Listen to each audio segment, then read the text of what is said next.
सच्चाई सच छुपने नहीं देंगे। पूरे देश में कोरोना काल में सबसे पहले जिन चीज़ों को सरकार ने बंद करने का ऐलान किया उसमें शिक्षण संस्थाओं का नाम सबसे आगे रहा। सरकार जैसे ही कोरोना महामारी का अलार्म बजता है सबसे पहले यह ऐलान करती है कि प्राथमिक विद्यालय से लेकर और तमाम शिक्षण संस्थाओं को अनिश्चितकालीन के लिए बंद किया जाता है। और कई महीनों तक बंद रहने के बाद कुछ राज्यों ने आंशिक रूप से शिक्षण संस्थाओं को खोलने का ऐलान तो कर दिया, लेकिन जैसे ही कोरोना का दूसरा दौर शुरू हुआ फिर सबसे पहले शिक्षण संस्थानों को ही बंद करने का ऐलान कर दिया गया। जबकि देश के अंदर तमाम वो चीज़ें जहां भीड़ इकट्ठी होती है वो सारी की सारी चीज़ें तथाकथित कोरोना गाइडलाइन के अंतर्गत चालू रखा गया है। जी हाँ, जैसे शराब की दुकानें आज तक बंद नहीं हुई जहां सैकड़ों की भीड़ हमेशा इकट्ठी होती है, और इस तरह की वो तमाम चीज़ें जहां सैकड़ों लोग हमेशा इकट्ठा होते हैं, लेकिन शिक्षण संस्थाओं को अनिश्चितकालीन के लिए बंद किया गया, जिससे छात्र छात्राओं का भविष्य अधर में लटकता हुआ नज़र आ रहा है।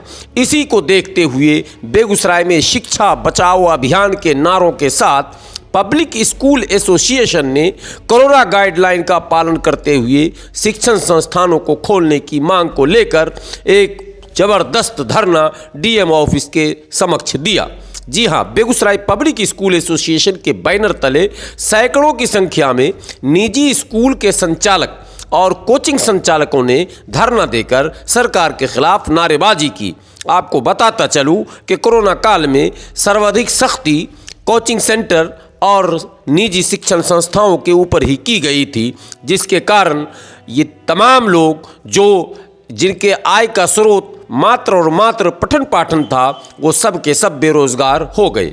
इन लोगों का आरोप है कि सिर्फ शिक्षण संस्थानों को कोरोना के नाम पर बंद किया गया है, जबकि हर चीज़ गाइडलाइन, मैं ये कह दूं तथाकथित गाइडलाइन के तहत चालू रखा गया है। पिछले एक साल से बच्चों का भविष्य बर्बाद हो रहा है, लेकिन सरकार शिक्षण संस्थानों को ही केवल बंद कर रही है। धरना दे रहे संचालकों ने मांग किया कि कोरोना का गाइडलाइन पालन हम भी करेंगे, आप गाइडलाइन बनाते हुए सभी तरह के शिक्षण संस्थानों को खोलें ताकि बच्चों का भविष्य बर्बाद न हो। धरना प्रदर्शन के दौरान समझाने पहुंचे सदर एसडीओ संजीव चौधरी की बात शिक्षण संस्थान के संचालकों ने नहीं मानी और एसडीओ से ही उलझ गए। बाद में डीएम से प्रतिनिधि मंडल के मिलने का समय दिया गया, जिसके बाद लोग शांत हुए और शांतिपूर्ण धरना चल रहा है।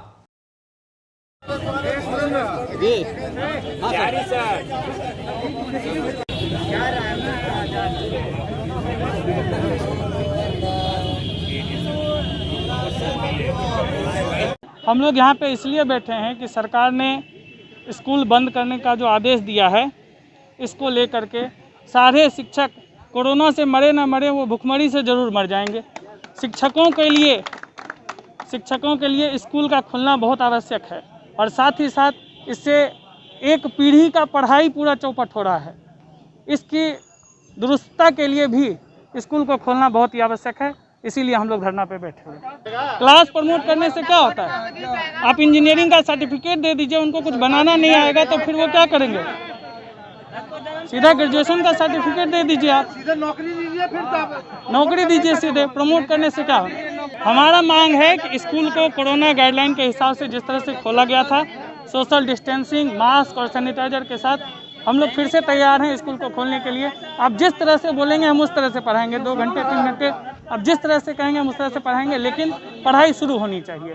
इससे पहले भी कई बार हमने अपनी मांग को लेकर के मुख्यमंत्री महोदय को ईमेल पर संवाद भेजा, आपदा प्रबंधन को भेजा, शिक्षा सचिव को भेजा, लेकिन आज तक हमें कोई आश्वासन नहीं मिला है। आज हम इसलिए बैठे हैं कि जिलाधिकारी महोदय को अपनी मांग पत्र को सौंपेंगे, जो मुख्यमंत्री के नाम से लिखा गया है। वे यहाँ आएँ, हमें आश्वस्त करें कि हमारे इस पत्र को, हमारी इस मांग को उदारतापूर्वक विचार करते हुए मुख्यमंत्री महोदय तक पहुँचाएंगे। हम इसी को लेकर के यहाँ बैठे हुए हैं। मैंने कई बार जिलाधिकारी महोदय के ईमेल पर अपना मैसेज भेजा और अपनी मांग पत्र को रखा, लेकिन हमें कोई जवाब नहीं मिला। आरटी के तहत आपको मालूम होना चाहिए कि बेगूसराय के 700 निजी विद्यालयों में 30,000 से अधिक बच्चे पढ़ रहे हैं, जिनके प्रतिपूर्ति राशि देने की जिम्मेदारी सरकार की है। और पूरे 2011 से लेकर अब तक पैसा दिया ही नहीं गया है। कभी 1 करोड़ रुपया, कभी 50 लाख रुपया, कभी 2 स्कूलों का, कभी 3 स्कूलों का दे करके हमें बरगलाया जा रहा है और हमें आपस में फूट डालने का काम किया जा रहा है सरकार के द्वारा। हमें कम से कम आरटी का पैसा अविलंब जारी करे, 1 सप्ताह के अंदर सरकार हमारे अकाउंट में डालें, ताकि हमारे भूख से मर रहे शिक्षकों के जीवन यापन का कोई रास्ता निकल सके। मुकेश कुमार प्रियदर्शी, महासचिव बेगूसराय पब्लिक स्कूल एसोसिएशन।